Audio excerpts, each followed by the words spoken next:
What is going on, everybody? And we're back with movie number 13, and it's definitely not Lucky 13.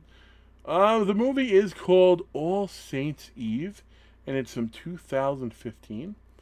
And it is sort of billed in a way that you'd like it, like it's a good sriracha inside like a ghost house, inside a amusement house that's horror house. But it's really so much different than that.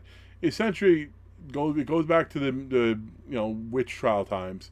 A guy, his wife is accused of being a witch, so they take the wife, but then they take the kids too, and they take him, and they just kill all four of them. And you hear him say, "You should have sold your property." Like, whoa! So the wife wasn't a witch, and everyone in the group knew that. And the guy's like, "Ah, cuss you all, and I'll come back and get you." And he should. He absolutely should. So he curses them all, and apparently that house, that specific house, people have died in over the years. And the guy who inherited it was just going to knock it down anyway and build condos. But he decided, hey, let's make it a haunted house, make some money, knock it down, yada yada, no big deal.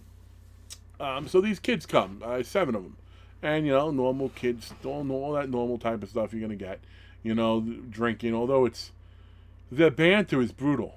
Like, at one point, it's like, oh, you're just a scaredy pants. And not scaredy, or cat. Pants, cat, doesn't matter. Idiotic, either way.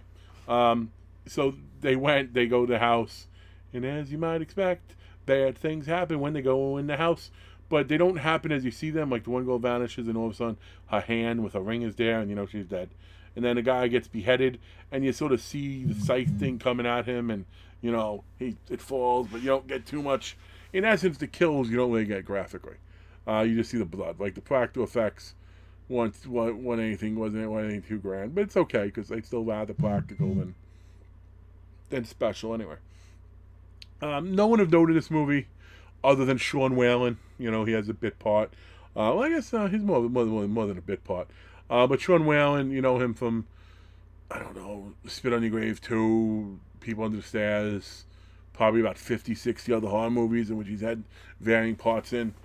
But aside from that, I didn't recognize anybody. Maybe just people I didn't know. The killer in he came back being that guy. I want to say was it Jebediah? It was something like that. And he's like, I understand why he's killing, but why is he killing these kids? It's like, oh, it's like a Freddy thing. I'll kill your kids. I don't know. But then he's come back looking like a scarecrow. And why does he gotta look like a scarecrow? Like, well, he didn't have any of that. She just looked like a murdering Amish type dude, because that's what he appeared to be. So I didn't understand why he had that garb.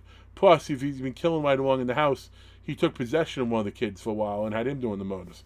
Why do you need to take possession of somebody? Which happens, by the way, when you poke a splinter in a death tree. Which, who knew that could happen? It didn't make sense, and as the reason behind the killing and the nonchalance in which people dealt with the house.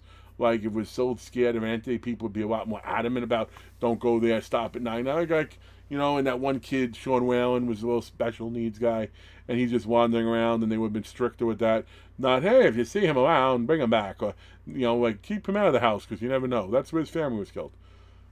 It just was all over the place. Even worse, the girl, her 6 friends are killed, okay? She's lying to hospital because she's in shock.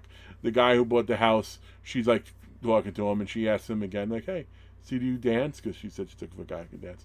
And he's like, yeah. It's like, it's a date then. So, like, they're making a date, meanwhile her 6 friends are dead. That's not necessarily shock. Like, it's like, I don't really care about this fuckers anyway. Like, I am a high grader when it comes to movies.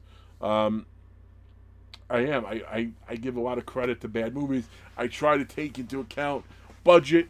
Like, the worse you are and the higher your budget, that'll bring you down quicker. Like, if you're bad, but you have low budget, kind of little engine that could, or at least a little engine that tried. But I don't know. Since I obviously spoiled it, the rules. It's under a 5 here for me in this one. And I realized in my last one I didn't give the Ouija house either. But I have to put this.